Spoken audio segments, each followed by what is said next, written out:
Hello, everybody, and welcome to this awesome class that we got. We're going to focus a lot on deal finding in this class, and where are the hidden gems and the discounted houses. We're going to unveil the secrets, right, and how to unearth some of these hidden gems for you. So, without further ado, let's get started. And I want to also take this opportunity to congratulate you for joining us and learn, how you can control your financial future by finding the right deals in real estate investments. In business, we always talk about the different kind of arbitrage, right? Arbitrage means seeing the difference between something and then take advantage of that gap.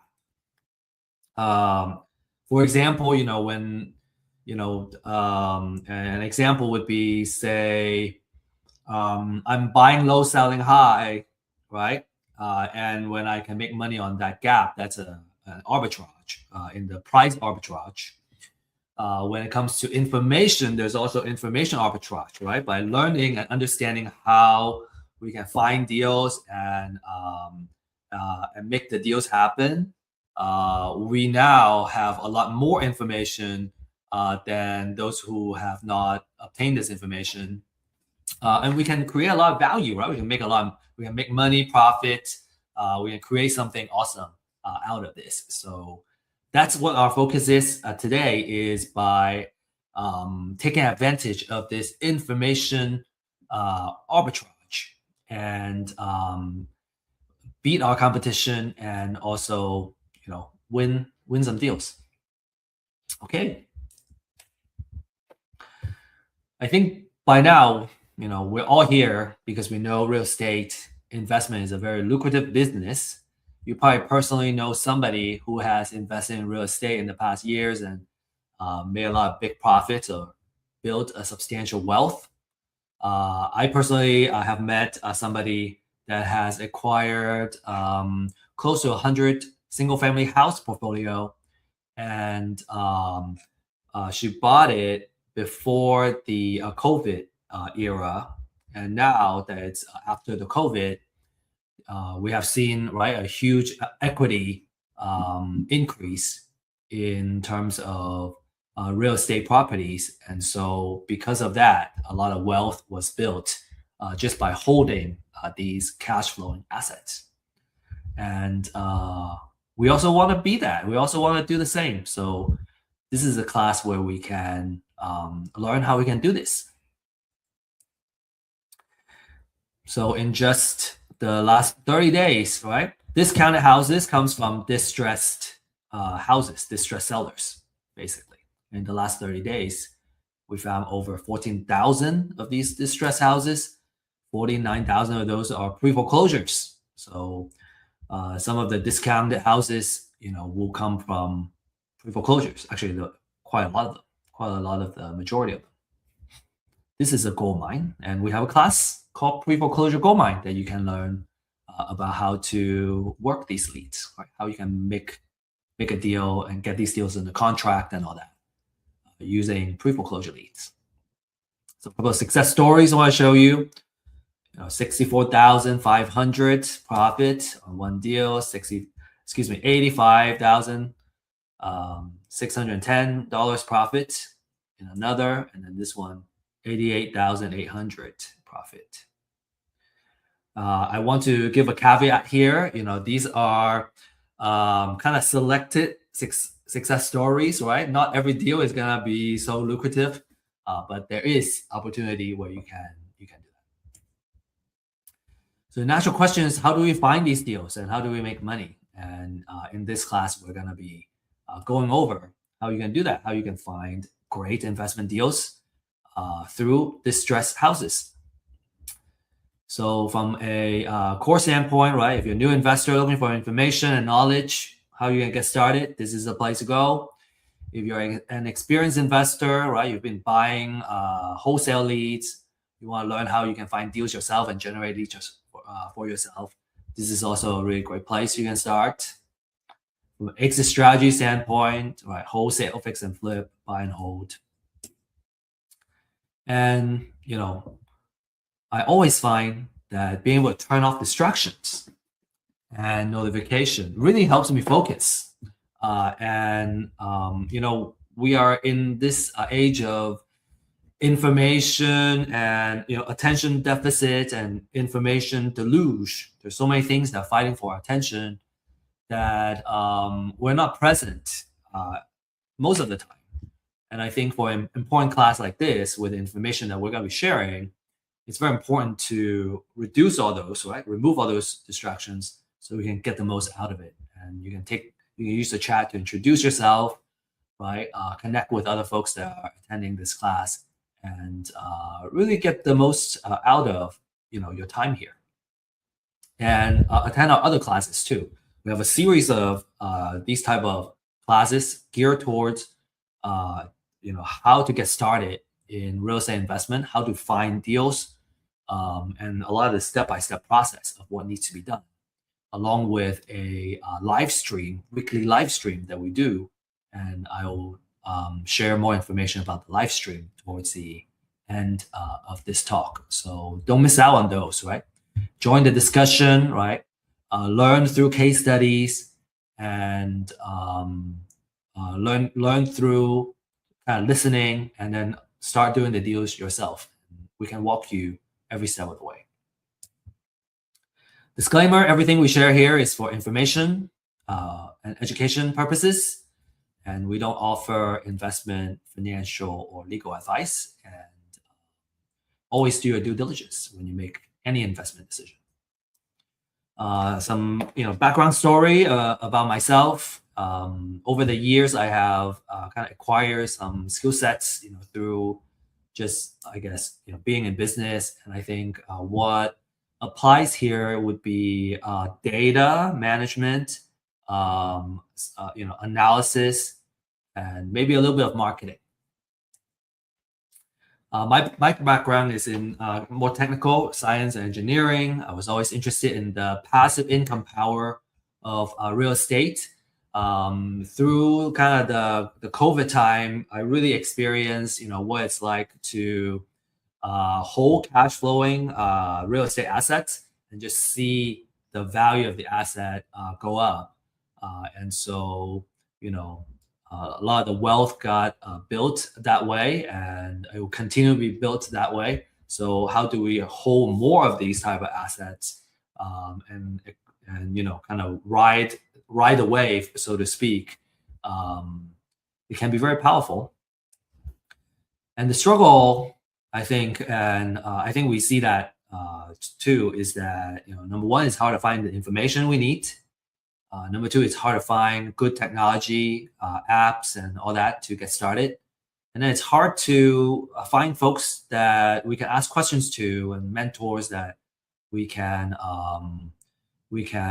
go to whenever we have questions. And I personally had so many questions every single step of the way. Whatever the next step is, I had so many questions. I had to ask. I needed to find someone who can answer all those questions. And so just want to stress the importance of having mentors and coaches and people who can answer these questions, or someone who's in the same journey, and being able to help.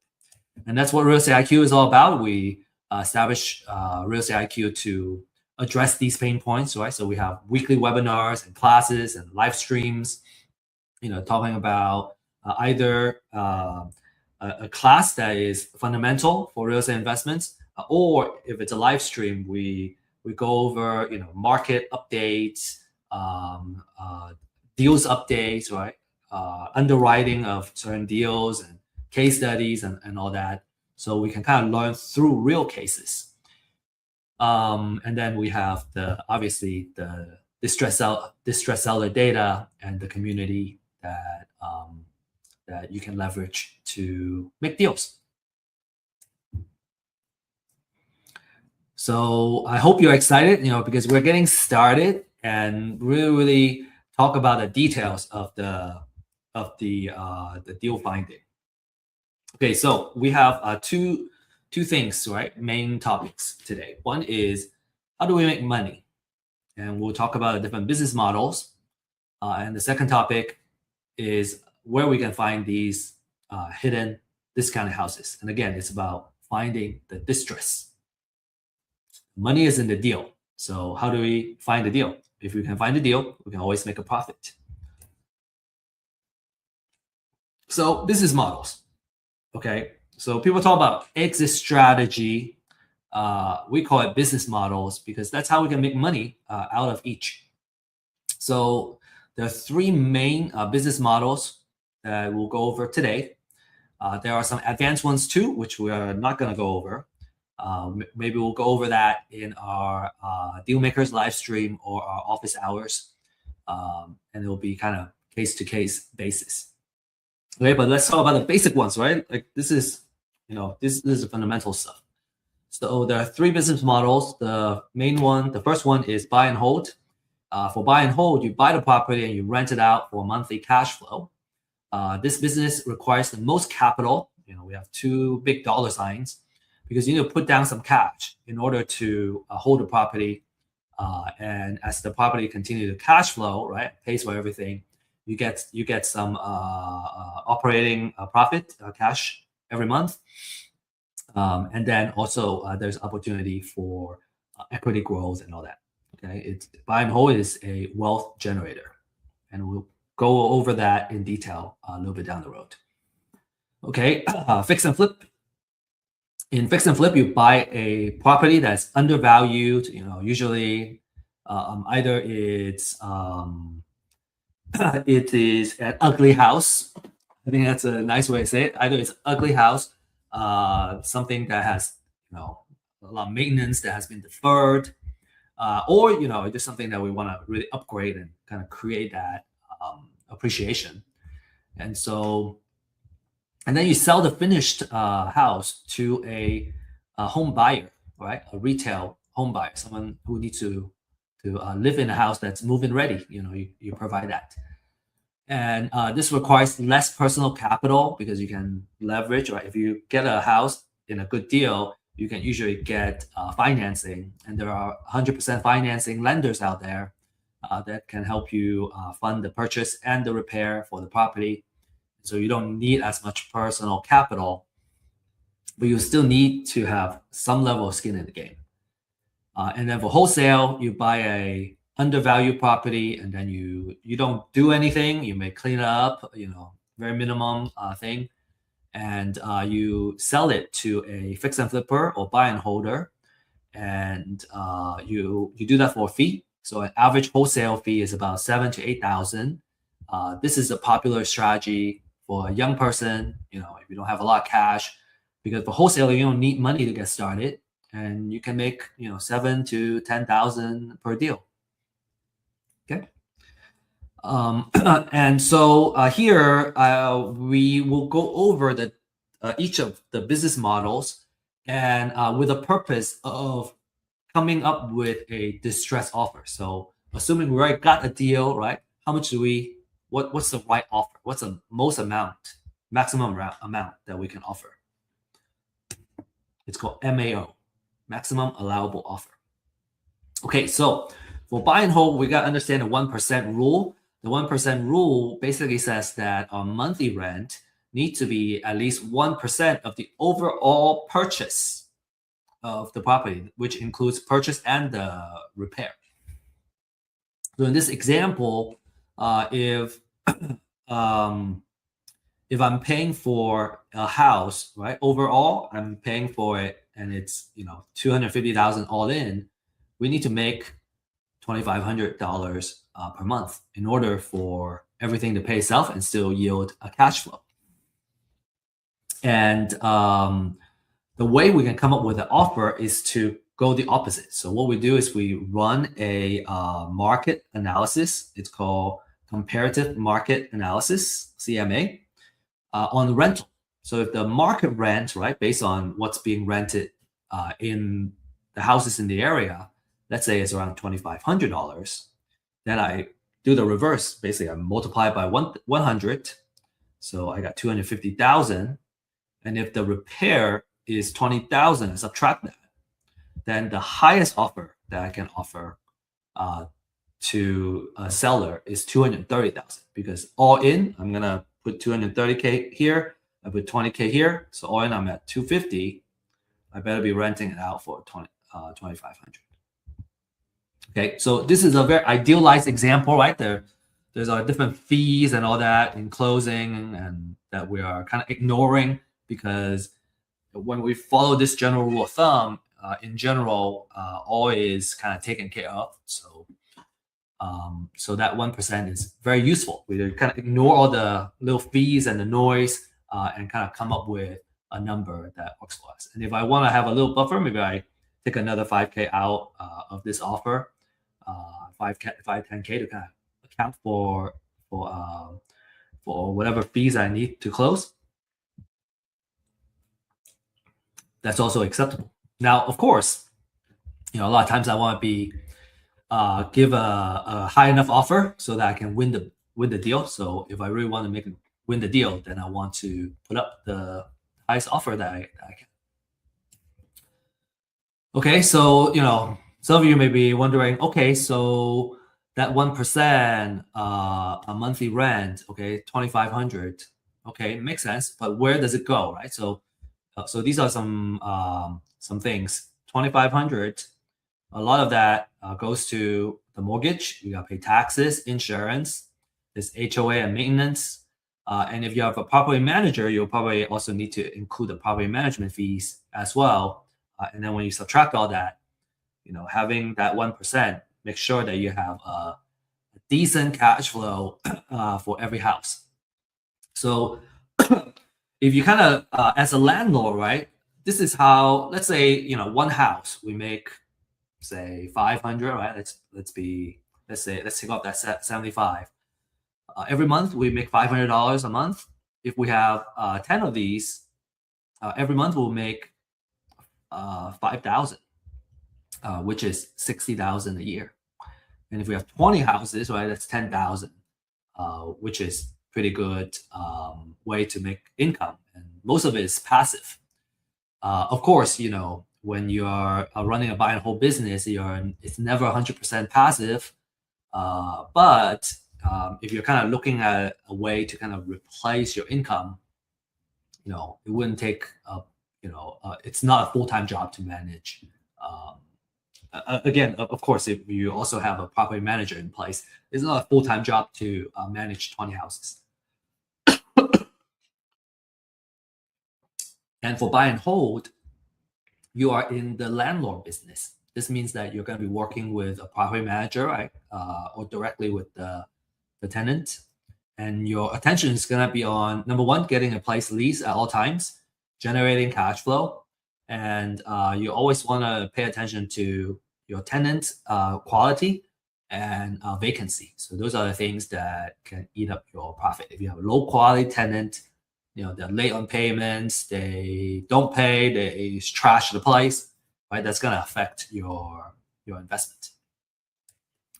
And we always say that buy and hold, if provided it's a cash flowing asset, right? We got a tenant in and paying, it's a wealth generator through these four things.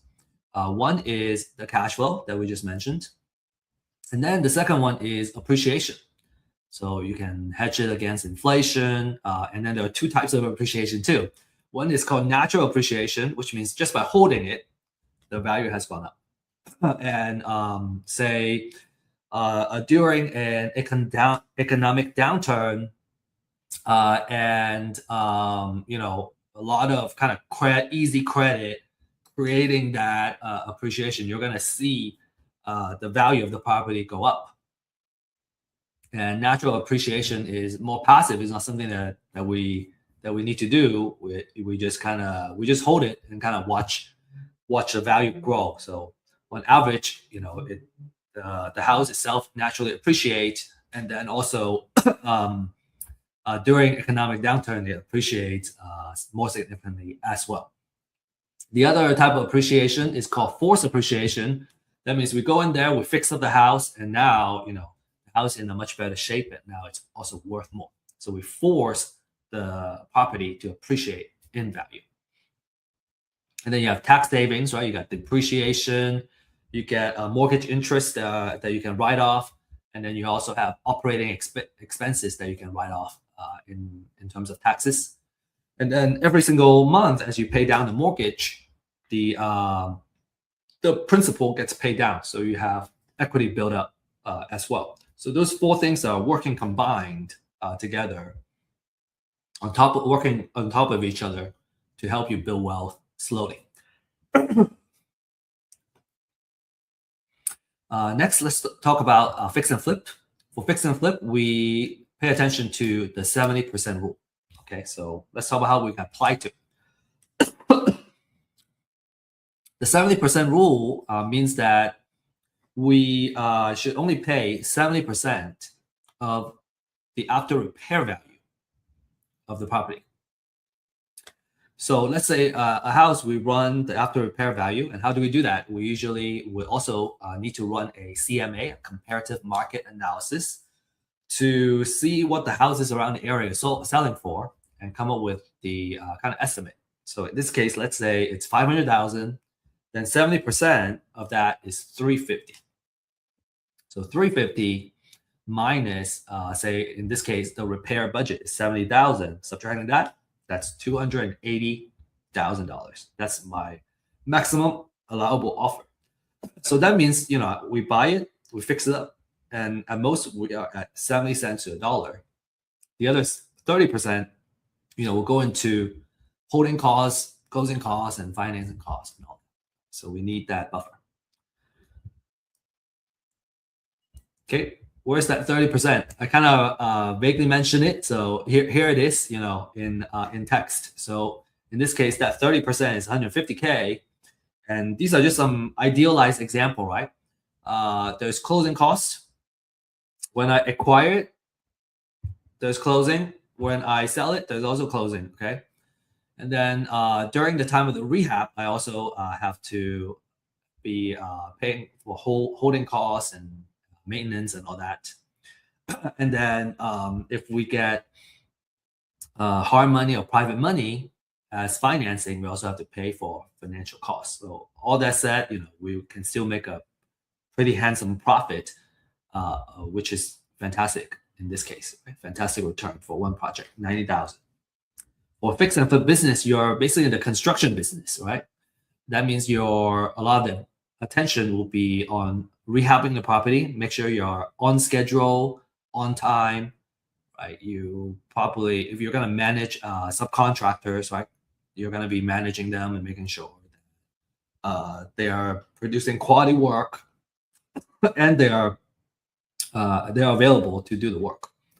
So what's going to eat up your profit? It's going to be project delays and overrun because that's going to cost you to say not being able to finish the project and let's say you got extend the loan. Well, you're going to have to pay more for the loan extension and everything for this hard money loan.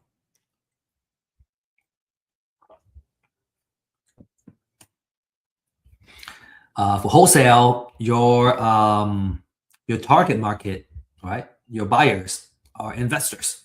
So what you want to do is, number one, you buy the distressed property and then you sell it to an investor. We were just saying that wholesale is a very popular business model for investors because when you're just starting out, you don't need a lot of capital to get started, right? You just need to put in a lot of effort in the marketing side. And what you need is to invest in your marketing, right? Get really good at closing, acquiring the deals, and you make your wholesale fees by selling to an investor, kind of taking care of the acquisition side for them. And in wholesale, you're in the marketing business, marketing, lead generation. You're going to be paying attention to marketing, acquiring properties at a price where you can make a wholesale fee, right? So a wholesaler competing with a fix and flip investor, for example, it's hard for them to compete for a particular deal because a fix and flipper can afford to offer a little bit more directly to the seller than a wholesaler can. However, a wholesaler tends to do much more, spend more money on the marketing too. You have more leads. And so even if you lose on a particular deal, you might be able to win some of the other deals. A lot of the investors usually they start out buying deals from wholesalers, and then over time, as they gain more experience and on how to I guess talk to distressed sellers and all that, they choose to do their own marketing and acquire the properties for themselves. And this can be a good strategy if you want to have control of your deal flow. When you're counting on someone else to bring in the deal, your pipeline is harder to control. If you want to kind of control your own pipeline and your deal flow, that's certainly something to consider. And then you can also pick and choose the best deals, and then you can wholesale to the rest of other investors. In this case, right, if you're gonna do some of that, right, while you have your personal fix and flip business, is that you are starting a small wholesaling operation, and you're choosing to invest in your marketing operation in order to achieve that. All right, so as a wholesaler, how do I make offer, right? What's the offer I can make? So here's an example. So in the last example for buy and hold investor, if I want to make my $10,000 wholesale fee instead of $230K, I want to offer $220K. And then I can, when I offer it here, then I sell it to a buy and hold investor for $230K. Then I can make my wholesale fee of $10,000. And for selling to a fix and flip, well, I can put my wholesale fee here. In this case, I choose to want to make $20,000. Then my distress offer is $260. So you can put it under contract for $260. I can sell it to a fix and flipper and make $20,000. So to recap, for buy and hold, you need the most capital to get started because you need the money to hold it. Now, one thing that you could do is to do a BRRRR. So you buy a house that needs to get fixed up. You fix it up, and then you refinance, and that allows you to have less money in the deal, less equity. So that's also something that a lot of people do too after a couple of deals. In general, you're in the landlord business. Now, again, when you do BRRRR, then you are doing two. You're doing the construction and the landlord. Fix and flip, you're in the construction business. You're going to be focusing on the rehab project, make sure it goes well, and then you can sell the finished product at the aftermarket value. And then if you're in wholesale, then you're in the marketing business. You're going to be talking about marketing to distressed sellers, acquiring the property at a good price, managing your marketing pipeline, and lead generation, and making that wholesale fee. Okay, next, now this is our kind of like keynote topic, right? This is the secrets of finding the distressed houses. That's how you get the discounted houses. This is the most exciting segment. Now, if you're an experienced investor, you know that the money is made when you acquire a deal at a good price. And the secret of acquiring great deals, right, is through distressed sellers. And that's the power of live data. I want to introduce the topic of live data.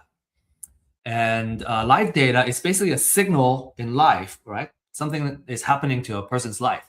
And life is happening every day, right? We live through life. We have our life journey, and there are different phases in our life that changes our lives. So we're kind of looking for that life-changing data, okay? And kind of on a macro level, life happens every day. New babies are born every day. Some people die every day. Some people get married, right? And some people get divorced, and some people get in financial issue, right? They get laid off or whatnot, right? And they can't pay their mortgage. So if we can monitor these live data, then we would know.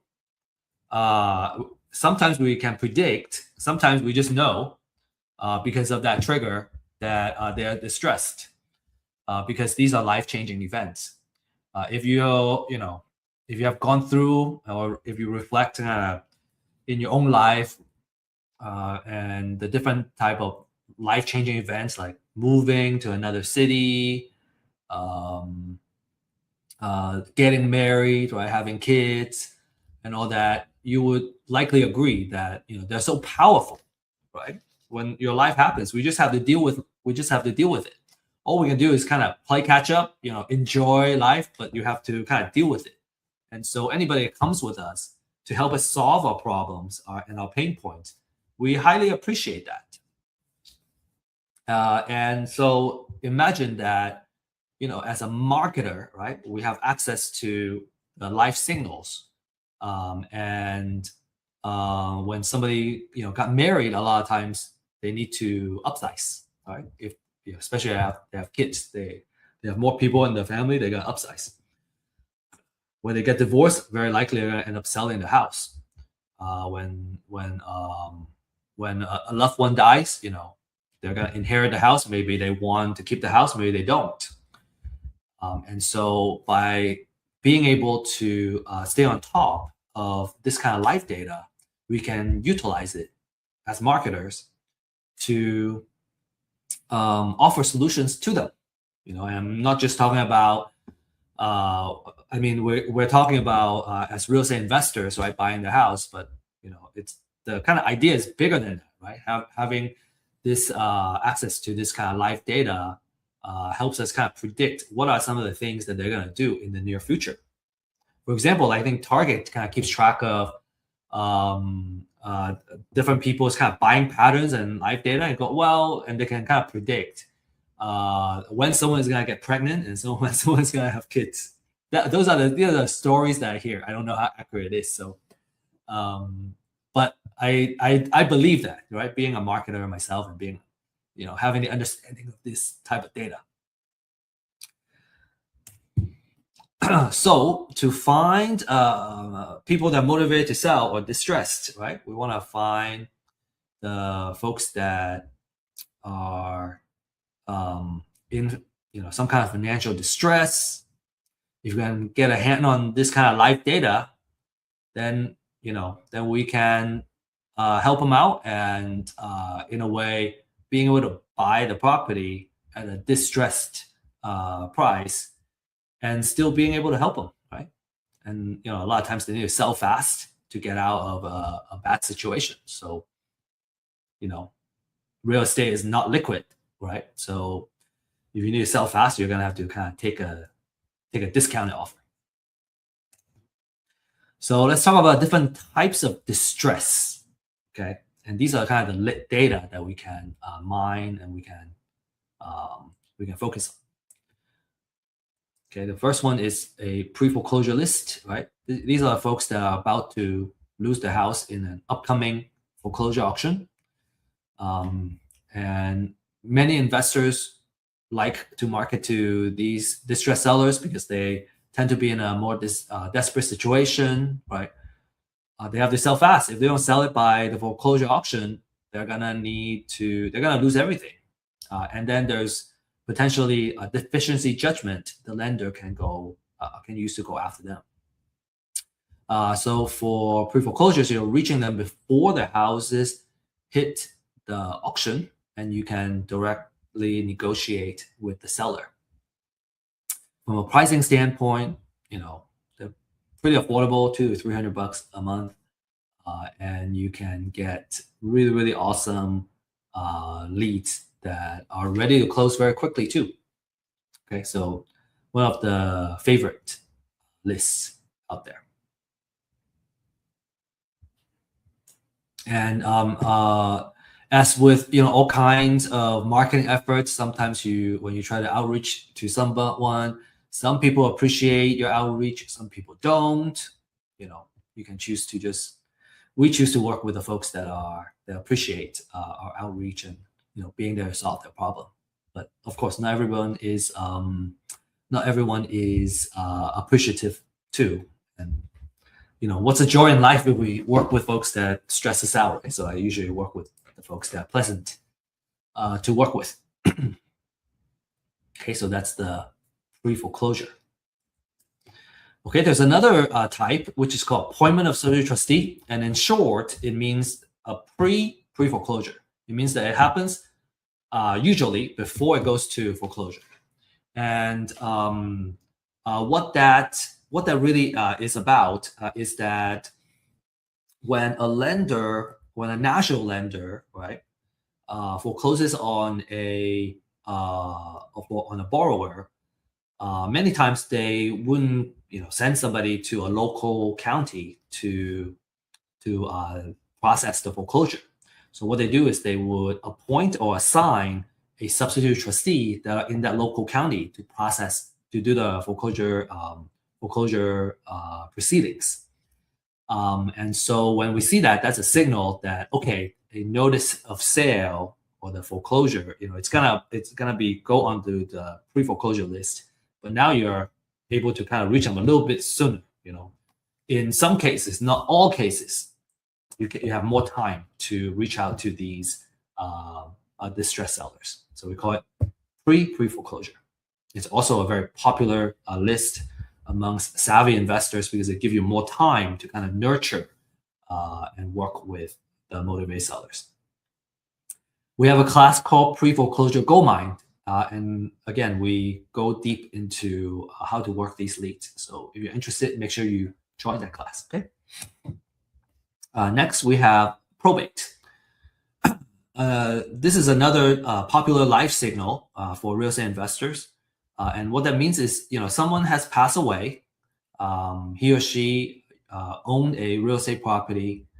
Not all heirs that inherit the property want to keep the house.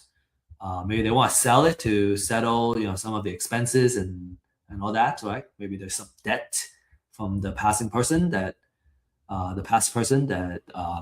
needs to get settled.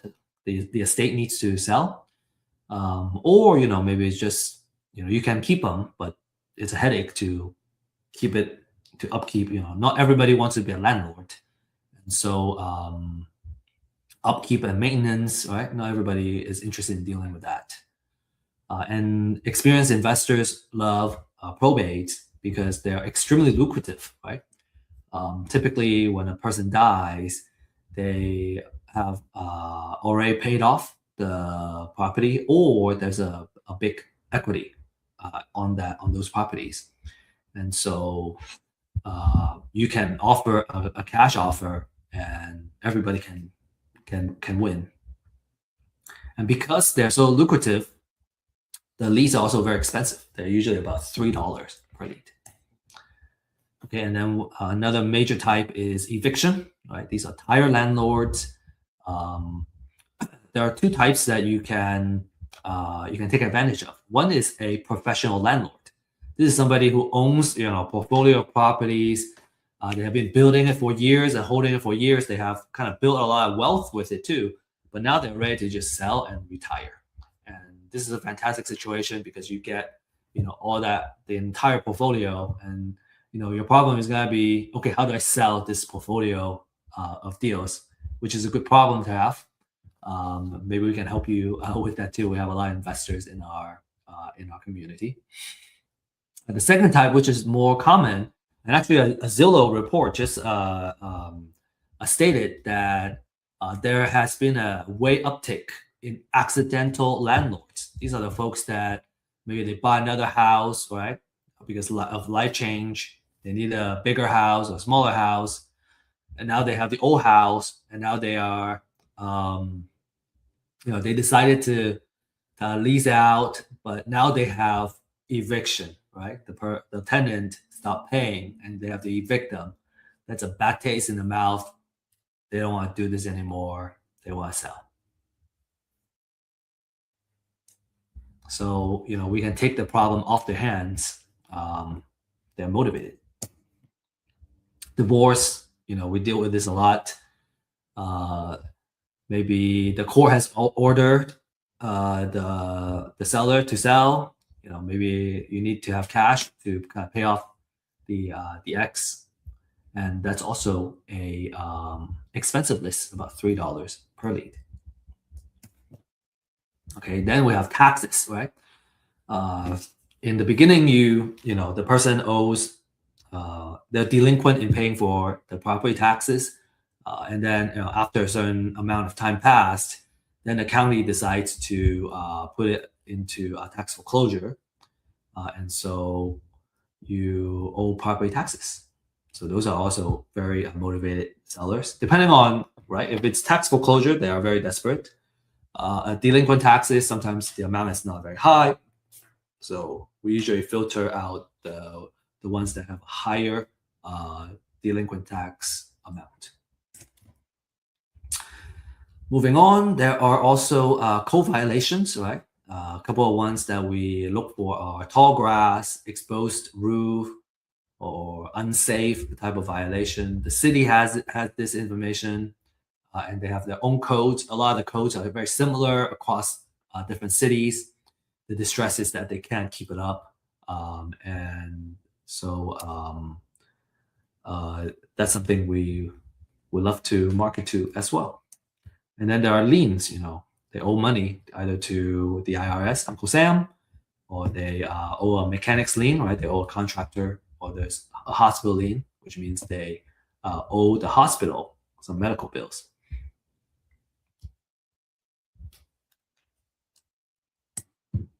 Okay. And an age-old question is, well, do I just do it myself, or do I buy it?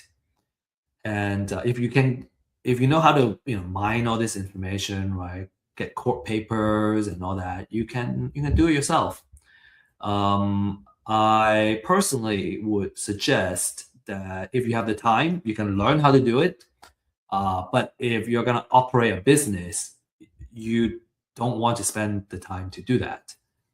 Usually, you want to kind of outsource that so you can really focus your time and energy into the outreach, which requires a more kind of personal touch, talking to the distressed sellers and all that. You may want to do it just to learn how it's done, if you have the time, like I said. But when I'm running a business operations, I just don't have time to mine the data myself. It's much easier to buy it from a reliable source. So, but we want to share with you kind of the workflow, right? How do you do it? You go on for pre-foreclosures, you can look this up. Once you get a notice of sale, basically, all the information is on. A lot of the information is on here. Here's another example of the notice of sale. Now, what you have to do is you actually have to kind of aggregate the information. So the notice of sale has some information. You also need to go to the CAT, the County Appraisal District website, to get how many bedroom, bathroom, and the assessed value. And then you also need to look at the deed of trust, right? Get some loan information to get the following. So you get the borrower's information, the bank's information, and address, all that.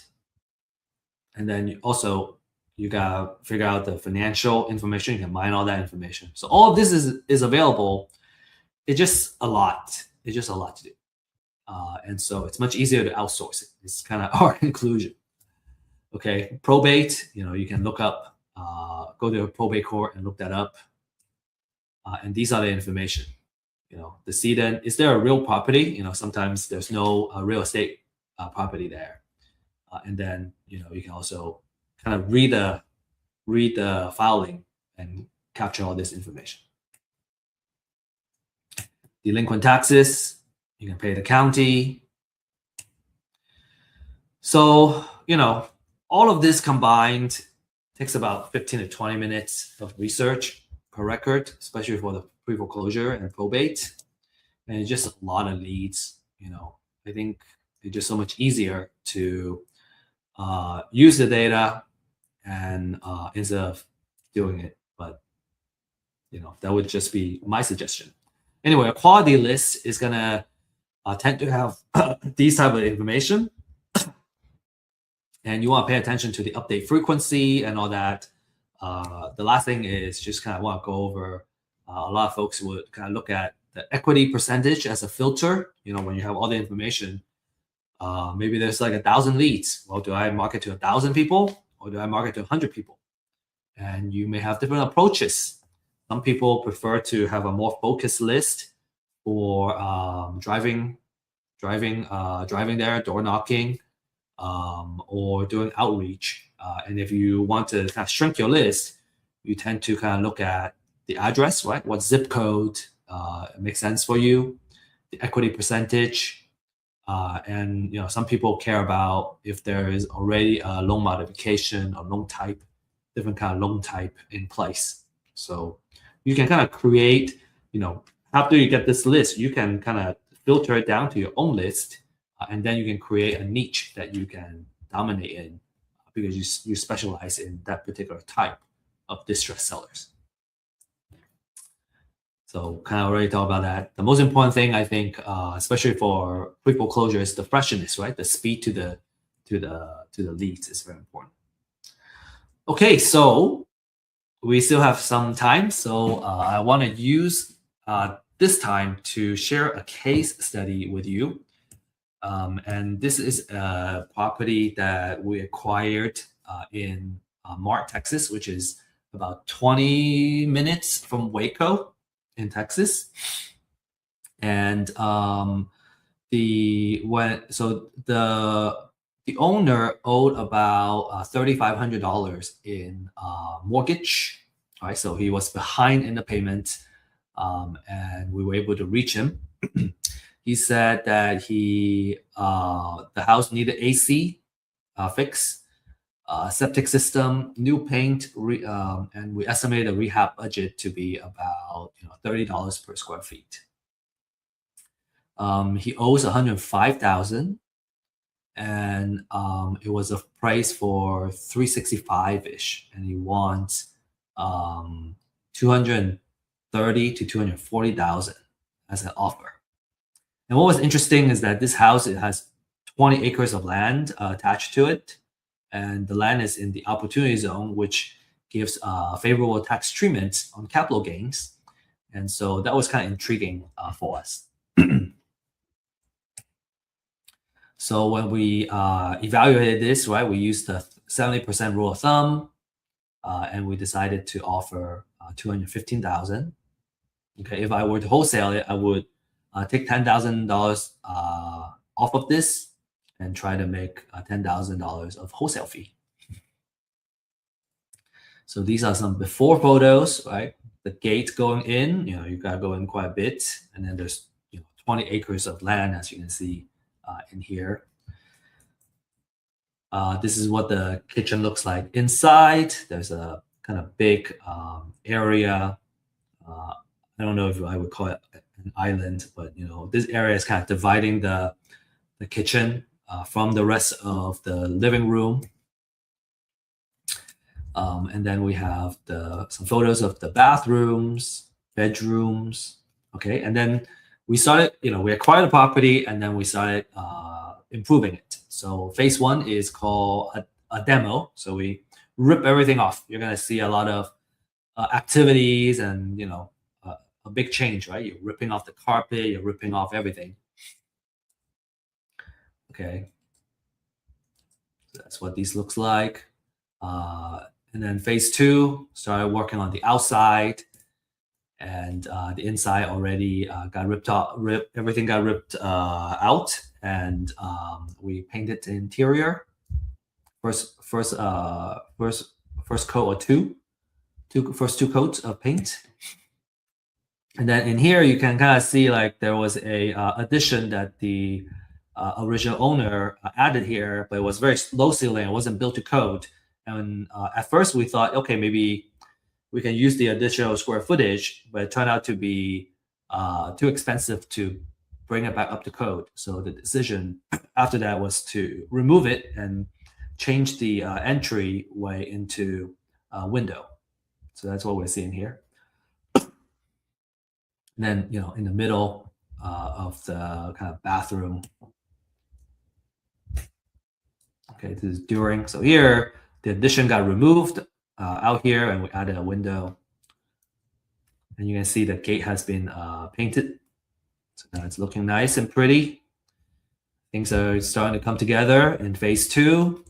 We decided to rebuild the kitchen cabinet, and that increased our rehab cost. But we thought that that makes sense because of the quality of the rehab that we're going to be the price point we're going to be selling it at. Needs to have a nicer kitchen cabinet. Okay, this is the bathroom, kind of almost done. Bedrooms, and then here, this is phase 3. We're almost done here. So you can see we added an island with a sink here, but now the kitchen and kind of the living area is all right. It's much more open, and the entire space is just like it looks huge and very comfortable. You can see the kitchen cabinet. Okay, and here we got countertop installed now. Bathroom, So it's looking like a really, really nice house, especially with the exterior paint on the outside. The kitchen is also looking great. And then here you can see we added some shelves in the kitchen. So, this photo is almost done. A really nice butcher block countertop. These are some photos of the bathroom, also looking really great. So all in all, financial wise, we leverage hard money and private money to acquire the property. And kind of next step is either sell it at $500K or refi. And I think kind of now what we're looking at is what if we sell the house with 3-4 acres of land, and then we keep the rest of the acreage, and because of the opportunities zone, and do more out of it. Okay, so I hope that's an exciting case study here for you. Just kind of the whole way, right? Not just how to find deals, but what we decided to do. Always find these kind of transformation really, really interesting. So I hope you enjoyed it too. So to recap, we talk about how you can make money in each of the main business models, right? Buy and hold, fix and flip, wholesale. The different types of distressed sellers that you can reach out to and where to find them. We also went through a case study of like kind of how exactly we found that distressed seller, the type of distressed seller it was, and then acquiring the house and actually, improving on the house. So, by now you're probably asking, okay, how do I get started? Okay, if I want to kind of start going, well, this is what you should do. Number one is you need to get a pre-foreclosure list. The more research, the better. You can also ask for other type of lists, but we recommend the pre-foreclosure because, there are so many foreclosures that are happening. We're seeing a trend of more foreclosures happening as well nationally. So you can get first-hand data, right? Freshest data available, and on the market, we're talking about $200-300 easy on a monthly basis every metro, and we are offering this very disruptive pricing that's not gonna last for a very long time. And so you can scan this QR code to schedule a time and sign up for it. But the data is not enough. You kind of need someone who can walk you through what needs to be done. So you want to find a mentor, coach. We have a deal accelerator program. If you're interested in getting someone to hold you accountable and help you form the right habits, right, to really find success. And there are also other coaching programs that we will recommend as well. And then when it comes to houses that we're about to acquire and we need to do more due diligence, a title search may make sense. We also offer this title search as well. Between 40 to 75 per property, depending on how many properties you have. Okay, so a lot of successful clients, right? Jordan got 2 deals in his first month, and this is a really cool way to kind of demonstrate, right? The deals. First deal he made 55,000, second deal 5,000, but I would be happy with 5,000 on the deal too. Salvador made $30,000 in his first deal, and more are on the way. And Ismail has kind of created a machine on creating consistent transactions, and the last 10 transactions he made $80,000. So if you want to be one of them, you can again scan this QR code and ask for a consultation, and we'll show you what the data looks like. And then you should also attend our Deal Makers live stream, which is this QR code, where you can learn about the most recent deals that we've been working on. We have deals updates. We have the underwriting, right? Some leads that we've been working on, how we underwrite and how we decide to come up with the offer. There's also market updates, right? So you can stay on top of the current trends, and that may or may not affect the direction of your investments. And then we also share wealth building techniques, which is, I think, what we're here for. Is real estate investment is a vehicle for us to build wealth and creating that long-term security. So we like going over that. I talked about an office hours. So how do you access that? I don't have the QR code here, but what you can do is to scan in this QR code.